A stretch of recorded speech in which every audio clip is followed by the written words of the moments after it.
Oh, good afternoon, good morning, good evening for some. Mark here from Unboring Wedding. What am I about to say? It's October the 20th. That's what I'm about to say. What a start. Good to see so many of you here already buzzing away in the chat. Jane wins today. She was here. Well, let's see. I have the exact timestamp at 36 after or 24 2, however you want to cut that. Jane was the first to comment. So super excited to see all of you here. But Jane, you win today. Great, 1,000 points for you. Let me buy a dinner in Vegas. How's that? So Jane's ready for Vegas. Of course, we talk about this every week. You're exhausted to hear it. Wedding MBA is happening, and there are a bunch of us going on the officiant track, and we are just so excited. So many members from Unboring Wedding Academy and Pro who I get to meet from the community. I'll be speaking there. Good stuff. Don't mean to make anyone feel left out. There's still time to get tickets, etc. So good to see you. And of course, so many people popped in here. Sabrina's here from San Antonio. Jennifer's here. Jennifer's bringing the pressure. Jennifer said, I'm excited for this. I officiated my first 2 bilingual ceremonies, one in Spanish, one in Portuguese this month. They both went well. I'd love ideas on how to make it even better. Well, Jennifer, I don't know if I'm going to be able to deliver on that because you just did 2. So good for you. That's amazing. I am really hoping that in the chat today, because there's kind of a lot of ways to do this. I feel like when we're talking about a bilingual ceremony, there's not a lot of options, and yet there are a lot of options. So I get asked a lot, Mark, how do I officiate a bilingual ceremony? I'm doing it with the translator, or no, I'm bilingual and I'm doing it by myself.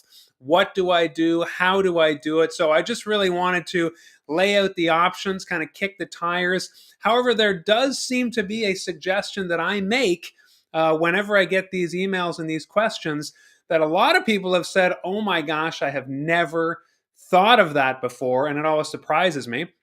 But it's super simple. And maybe some of you are going to be blown away. Some of you are going to go like, yeah, of course. So, hey, just glad to be with you on a Friday. And we will talk about that question of the week, but also any other questions you have.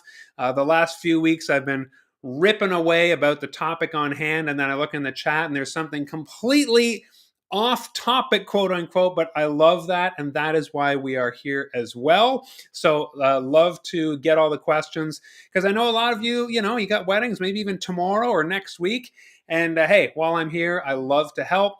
And Ben said it's time to get started. Ben is here. Good to see you. On his way to Iowa. Some of you are Mark is at a Trader's Joe parking lot. Hey, that is flattering, I think. He's got his big bag of avocados there. Maybe, Mark, I picture you sitting there with a big bag of avocados in the passenger seat, and you're just kind of like peeling them, cutting them in half, popping the pit out, and just like chewing them like oranges. That's.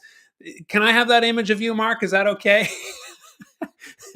Tamara's here. Chris says, wish you could go. I wish you could go too, Chris. I am buying dinner for every member of Unboring Wedding Academy and Pro. Everybody in the community, we're going to get together on the Tuesday, and it is going to be awesome. That is how badly I want all the members together in one room. I basically lured everybody with free dinner, and that seems to be working. So I'm so excited to meet so many of you here. Of course, I'll be speaking at 2:00 in the officiant track on Monday, seeing all of you there. But that's what are we? I'm leaving 2 weeks from today, on the Friday. Good to see you, Terry from Arizona, from Surprise, Arizona. That's amazing. That's the first time I've ever heard of that. Surprise. That's awesome. And let's see, need to incorporate Spanish in 2 weeks. Erie Views. Erie, is that you, Reverend Claudia? Erie Views, is that right? Let me scroll up. Did you say hi? Hi, Diana. Keith is here from Stittsville, where I grew up. Hey, that small world thing blows my mind. John is here from Ontario as well. Ontario always has a strong representation here. Elaine is here from the Isle of Wight and going to Turkey. Super amazing. I am so jealous, being a history buff. I would love to go to Turkey and visit all the ancient sites and stuff like that. So awesome for you, Elaine. And JBL, is that Sandra? Is that right? Am I JBL? Is Sandra's looking forward to this? Oh, it is Sandra from beginning to end. Oh, okay, good. See, I'm getting your little strange YouTube handles and the real names behind them when you show up here week after week. Judith is here from Toronto, and of course, Ralph and Karen from Washington, Bridget from South Dakota. Oh my gosh, this is great. So, hey, Lori, good to see you. Wow. Lori is a fully certified unboring wedding officiant, and so good to see you. And that's probably why you can never make it, Lori, is you do like 100 weddings a week. You are very busy and very professional and amazing, and just putting makeup on right now and headed to a wedding. I wonder if it's a bilingual wedding and you're just cramming here looking for ideas. So let's get into the topic at hand. Like I said, I will be leaning heavily on the so-called hive mind, as it is called, because where I am, bilingual weddings don't come up all that often, but I get to talk to a lot of officiants and make suggestions when I do coaching calls and people inside the community. It happens a lot depending on where you are. And of course, where I am, there's a lot of English and French as well. So some incorporation of both languages. And just like any problem, you could say, or issue, what I do like to do is just kind of like lay out what are the options just on their face. What are some things you can do? So obviously when it's a one language, you just like go through the whole thing, right? But when it's bilingual, we have a couple of options. And this is where people's kind of concerns or officiants start to get a bit panicky, because of course there's that first option where you will read the ceremony part. So let's say it's opening remarks. I do want to go through kind of because there's going to be different areas of the script to talk about. There's your speech, or as people who are in the program on Boring Wedding and members of the academy and stuff, we tell the story. How do you handle that? Then there's the elements where the couple are speaking back and forth and vows and things like that. And then of course there's those explosive moments, the presentation, the pronouncement, that the concern is, okay, you're going to say the thing and either you or the translator are going to repeat it verbatim in the other language. So that is basically our first option on the table when a couple asks, or if you're wondering as an officiant, how do I do this? When you're talking about like two languages, let's translate the whole thing. I am going to say my opening remarks. Then I am going to just repeat it in the second language, or there will be a translator next to me doing that. I'd love to see in the chat how many of you have done that first option and how did it go? Because there are different feelings about that, that it kind of drags it down. The concern, of course, is if you write your typical unboring wedding style 25-minute ceremony, even if you don't add lots of unity rituals and things like that, a 25-minute ceremony now becomes, I mean, you don't have to translate the processional or the moving parts. So it's not going to be double the time exactly, but any of the talking part, let's say 15 minutes of a 25-minute ceremony is the officiant talking. Well, now that 15 minutes turns to 30, and it's a little bit draggy for people who don't understand the other language being spoken at all. They just kind of sit there and wait for the language they don't understand to be done.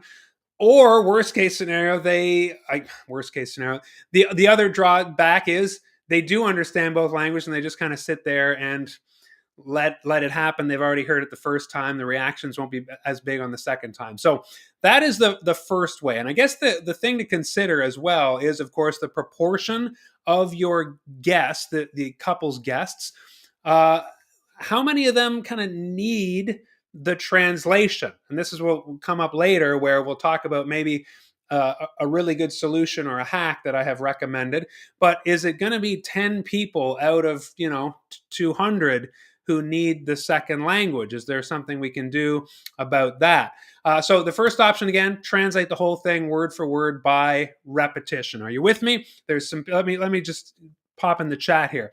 Apologies, Mark. My son set up this a few years ago and signed up as JBL. Hey, Sandra, that's okay. You're allowed to have a zany YouTube handle. Absolutely. I love that. So I'm just gonna, it's there. It's JBL as Sandra. Don't change it now. I've worked so hard to remember. Mark says, "Is it on yet? Is it on yet?" Well, I hope I'm on. Mark, you're confusing me with your chat, especially after I talked in such detail about my fantasy about you eating avocados in your car. Hopefully, you were there for that. Lisa's here and says, I'm back from vacation. Happy to be here. Good to see you, Lisa. Hope your vacation was amazing. And Bass says, Mark, you've helped me out so much. Going to do a wedding in 5 hours in Cancun. That's amazing. Super, super good luck to you. That's wow. I love that you're sitting in Cancun and I'm in chilly New Brunswick. Yeah, I love that. I love thinking about that. I'm so happy that I helped you out. Good. Nona's here. It hasn't been the whole script translated for readings. I summarize in the other language, especially for poetry. Okay. So, Nona, you opt for the second option. Thank you for that little transition. So you can translate the whole thing verbatim and then you repeat yourself in the other language, or the translator does. Or the second option is, of course, to choose which sections you are going to translate. And I would love to see, like Nona said, and Jennifer, you already kind of came out, Jennifer, and said you did a couple of bilingual ceremonies. I'd love to hear how you did it. I know you're interested in what I'm going to say. But again, it's possible that you covered your bases if you have experience. I seem to get asked by people who are a bit freaked out and wonder how it's going to fly. I know I got an email from John yesterday from Australia who just said, oh yeah, like I love bilingual ceremonies. They're so fun. I think the fun part when it happens is, of course, hearing other people laugh and maybe even laughing at each other's, if you're with a translator and hopefully you have some synergy and they have a bit of a buoyant personality, it can be really fun looking at each other and getting a sense of like, are you done yet? Especially if you don't really know the language being translated. That can actually be part of the energy and spirit in the air. Again, when you are translating the whole thing verbatim and it's just repetition. Option 2, of course, is, like I said, choosing only certain sections of the script to translate. And so you do one part in English, say, and then the other part in French, and you move back and forth doing that. Now, you might think, well, doesn't that leave out a whole bunch of people? Now, yes, unless you do the one thing that I was going to say, here's what I would recommend. And I think it comes from my life in church. I taught English in Korea 20 years ago, went to a church there. As many of you know, I've been through seminary. I was a minister for a little while. Very quickly realized, for, some reasons, I'll talk about it at Wedding MBA on stage, but it just wasn't for me. I spent 30 grand on a master's and started and became a minister and did it for 3 years and was just like, this is not my jam. But having been exposed to a lot of church services in Toronto, multilingual congregations, and in Korea, this is what I would recommend. It works super well for churches where there are multi-languages. And of course, there's often a homily or a sermon or something. And you don't necessarily want to do the repeat. In some cultures, in some countries, that is fine. But I know maybe in a higher church or that kind of setting, you don't necessarily want to do that. So here we have, I'm just going to go back into the chat before I... Lavender said I had a sign language ceremony. Yes, it was distracting just for the first few minutes. Then you forgot about them. That's amazing. Obviously for sign language, the person is there and you don't need to stop for that person. So for bilingual oral spoken languages, it can be a little bit more tricky in terms of like, you're not going to forget they're there. You've got to choose when to stop, wait for them, and move on. Jane says you have a guest for a reading. Sometimes you ask the vows be done in English and other language. Okay, Jane, you're getting closer to a great suggestion that I think works really well, because I do want to talk about just the vow part as a separate and talk about my convictions about the vows, basically. And then you have, Peter's here, right? Peter from Morocco. I've done several. I've translated the whole ceremony and a translator read each paragraph after me another time. Okay, so I bet you have a lot of this, Peter, and I really want to hear what you have to say. You translated the whole ceremony and translated read each other paragraph after me. Okay, so that's the option 1 we said. Another time we translated key parts and printed out for those people who needed it. Peter, you stole my thunder. Good for you. You win 1,000 points. Jane gets 1,000 for being here. Peter, you get 1,000. And again, I figured somebody in Morocco like yourself, who's doing a lot of weddings for expats, would probably figure this out. And this is what I said about my church background in Korea, specifically being in an English congregation with lots of Koreans. This is something that, as I hinted in the email and in the description for this session, when you properly write your script, you can print it out in one or both languages and use that. Really lean on heavily on that, utilize that, provide that as a guest resource, okay? So, for example, when I've done it before in church settings, if the whole sermon is being spoken by, the homily is being given by an English speaker, and that English speaker doesn't know any Korean, for example. So you would do this in the wedding where you're saying, I'm going to tell their whole love story, and my part is going to be in one language.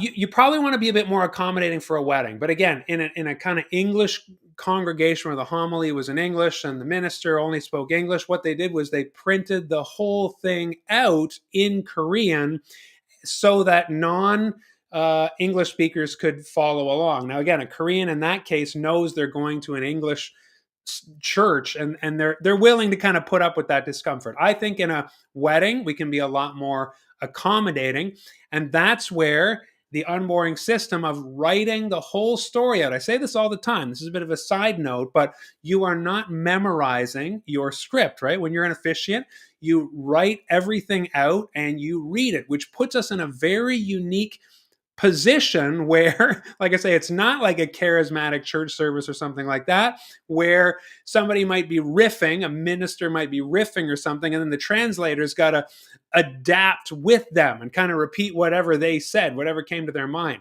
That is not how a wedding is conducted, typically, in my experience. I certainly don't teach that or do that myself. And so what happens is when you have written the entire script out from start to finish, especially the story, and you, like Peter said, you provide a written copy, now you have a different take on option one and option two. And I would really recommend, like I say, I've suggested this and people say, I never even thought of that. We print out programs for weddings. I would say those are kind of going the way of the dodo. I definitely see them less and less at weddings. Sometimes they're nice. Sometimes people think they're a waste of paper. I don't really refer to them. I don't look at them. So wherever your feelings are on programs, that's one thing. But I guess my point is having the entire ceremony script printed out in both languages would be a huge resource, like very useful when you kind of weigh it compared to what we already do with programs that people may or may not look at. And this is where you, as I hinted earlier, you might want to start thinking about the proportion of your guests who need a translator. So if it's like 70% of the people here are English speakers, 30% are Spanish, or the opposite. Do you want to provide a full written copy of the script in Spanish and then another full written copy of the script in English and have people posted at the doors? This is where it would be really crucial, I think, to kind of talk to guests a bit more if you are using this option at the door. You don't want to just be handing them out willy-nilly because, again, there is something to people hearing it for the first time, the story, the love story especially, to get those responses and reactions out of people. The surprise is a huge part of it, couple included, I would say. And so, you are going to lose. That's one slight drawback is, of course, having people reading along in the same language being spoken. So if you're officiating the wedding in English and every single person has a copy of English in their hand, then it's like they can read ahead, etc. However, they can follow along, and you have that benefit of course, not losing people. So you don't want only half the room reacting because the other half could not understand. So I think it's a good idea to ask people at the door. We have copies of the script in your preferred language. Would you like a copy? Again, many people are going to say, no, thank you. But other people are going to say, oh my gosh, that would be helpful, especially for maybe, different members of their family or their party who are walking in together and say, oh, that would be great. Like grandma doesn't understand Portuguese, and so it would be great to give her a copy. This is great for people who are hard of hearing, etc., etc. So I super recommend that. And again, it just seems to be overlooked a lot of the power of, it's not any extra work, because as I teach and as I advocate and as I keep, on my soapbox, you have already fully written the script. You are just reading it anyway. All the pictures behind me of me with my binder open, you've written an incredible story. You are just reading it. So it's very easy to make a guest version of the script. Obviously, you're going to take out all the moving parts and the stage directions. You'll clean it up a bit, but they will be able to hold on to that and follow along. And then again, you're bilingual, of course. If you're bilingual and you're saying both languages, you can likely translate it. Or, of course, you can get a translator. Or, yes, as Jane joked about earlier about my speech at Wedding MBA, which I'm not doing, but I recommend here, ask something like ChatGPT, translate the following. Boom, I have done that. I've recommended that. You paste the whole thing, and ChatGPT is proficient in many languages and will translate for you. Of course, get somebody to check it for you, but it's doing a fantastic job translating scripts. Now, I do want to pop in here before I talk about specific elements and kind of keep kicking the tires on this idea, because so many of you have done so many great things in terms of this. And thanks, Peter, for kind of getting us into that segment of this session today. You printed it out. Peter, you said translate key parts, which you could do, or like I say, in my experience, writing out a full translated part. Of course, with option 2, you can decide if you are just translating certain parts, and then you could even write the script to follow along. You could hand out translated versions of the script in the opposite language of the one being spoken. Again, that might be tricky for people to follow along a little bit, but that is definitely an option. I would say decide if you want to have separate copies, and again, I think that's best, or have maybe double-sided copies. You'd be talking multiple pages. It might have to be too small. But when you think about parts that need to be translated, if it's the story and some of the elements, then it's not a huge amount. When I think of how a script is typically printed out, half the script is stage directions and headings and things like that. You could definitely do this in just a few pages to accommodate your guests. So let me see. Jennifer did the pre-ceremony announcement in both languages. So you just, I guess, translate it back and forth. Then you summarize each section of the script in the second language in a short paragraph, making sure to capture the important parts. So that's great. You are, in that sense, delivering a, I guess, less detailed experience for the people who wouldn't understand the primary language being spoken. We got to do that sometimes, like I say, because the big fear is all of a sudden everything's twice as long, or you have to write a thing that's half as long. And so you start deciding, do I just translate sections and leave people out? And this is where, if you wanted to do it 50-50, that's the way that works best, is really you say something in one language. Like for the story, for example, you could do how they met in one language and then switch to the first date in the other language. And you could have the translated version. So somebody could follow along and then figure out when it switches and kind of read while you're talking the next part. Again, you're always going to have that. Somebody said really well about the sign language. There is going to be a sense of distraction and disjointedness. I'm not sure we could fully get away from that. However, again, if you have a translator, you're going back and forth, somebody could have both copies of the script in front of them. So we want to be as inclusive as possible. That's the goal. We want to try to not half our script. If you want to tell a great love story, you don't want it to be too brief, because, for example, when I designed the love story caster to plug your couple's answers in and churn out a great story, it takes about 8 minutes to tell that story.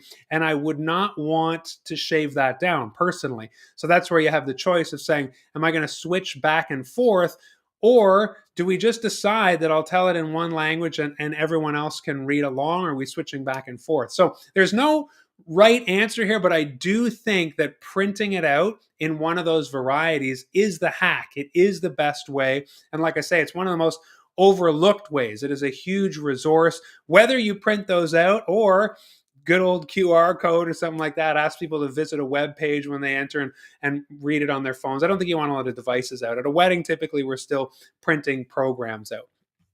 Jennifer said, otherwise it breaks the flow too much. Yeah, I agree. You don't want to be breaking the flow too much. We're kind of caught between leaving people behind, breaking the flow, that kind of thing. And like I say, you don't want to truncate the story so much that it's not a great experience for everything. It's worth to have everyone feel included. 100%. Okay. Hey, Ava, you're here. Good to see you. I have the translator read the prayers in Spanish. Okay, so let's get to some elements. Like I said, so that was about the story and the speech, which, as you know, that's typically my concern is the story, maybe what they love about each other, what people love about them. That part where I typically talk for 10 to 12 minutes. How would I do that? Well, I think I would definitely recommend that they print it out and we decide. I'm not strong enough to do bilingual myself, so there's a translator, or there's a translator typically, or like I say, we're leaning heavily on. Maybe there's no translator. We just say, well, there's people in my guests who only speak French. They won't understand English. Oh, well then let's print out the story. The story is done. The story is done a week before the ceremony. So somebody can translate that, and then we'll hand out a French version of just the story, say. Then you have more options with the elements. So this is the great thing. There's two people getting married, and this is where I would recommend, again, having one of them do the vows in, let's say, Spanish and the other in English, whichever one is stronger, and especially if they understand that it has to be essential that the other understand the language, of course. So this is the thing for vows. I would say make the vows as unintrusive as you can, in the sense of I don't hold the mic for the couple. Whenever they're writing and reading their own vows, I step away. I step away entirely. I just don't feel like we want to trample on the vows. It is public, but it's also so intimate. And I'm always trapped between, like, I step away whenever they write and read their own vows. For repeat after me or ask the question and they say, I do, of course, you're more involved.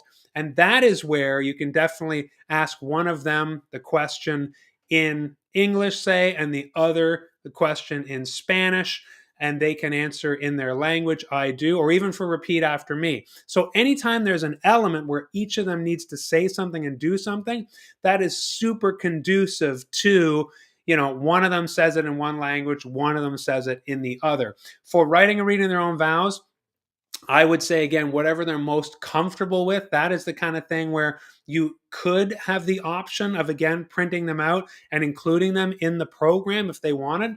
But I wouldn't want to be translating, for example, if the bride is giving the vows in one language, to have somebody translating what she's saying would just feel really invasive.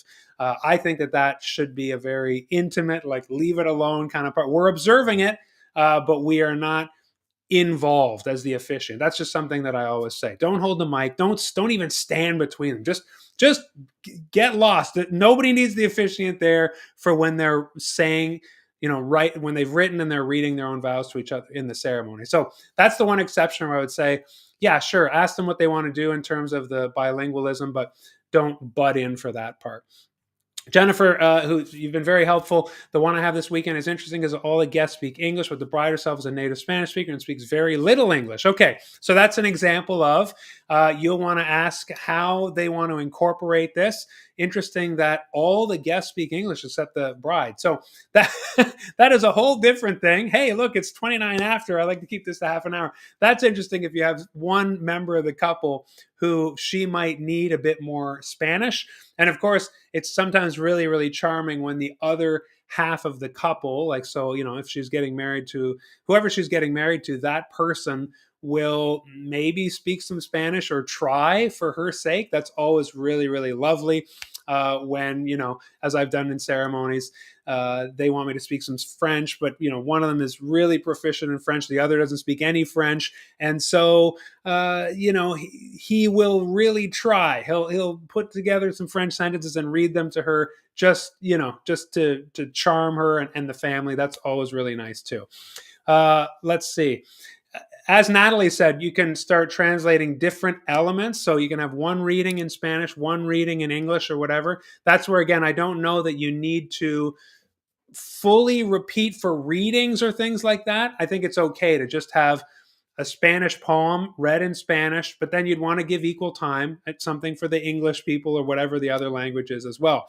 I think, like Jennifer said, the inclusivity piece is big here, but at the end of the day, we don't need to always know everything going on up there. Ultimately, this is a ceremony for the couple. I'm huge about like telling the story to the people. You're addressing the guests, all that kind of thing.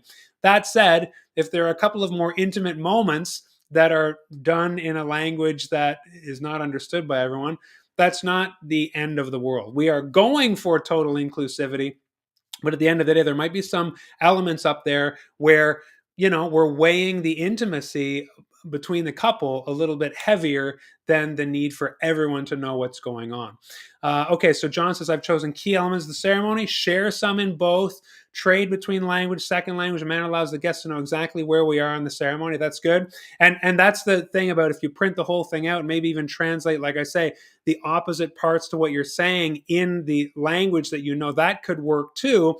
People would need to somewhat kind of know where you are. Maybe you do that with headings. But for me, an unboring ceremony, how they met, the first date, the proposal, you might want to choose whether or not to translate that whole thing or just sections. So again, to keep the surprise of people not being able to skip ahead or read ahead, or if it's in two different languages that not everybody understands, they will be able to understand some of it, but not the rest. So they're kind of depending on you to fill in the other language. So I think that that's really, really important as well.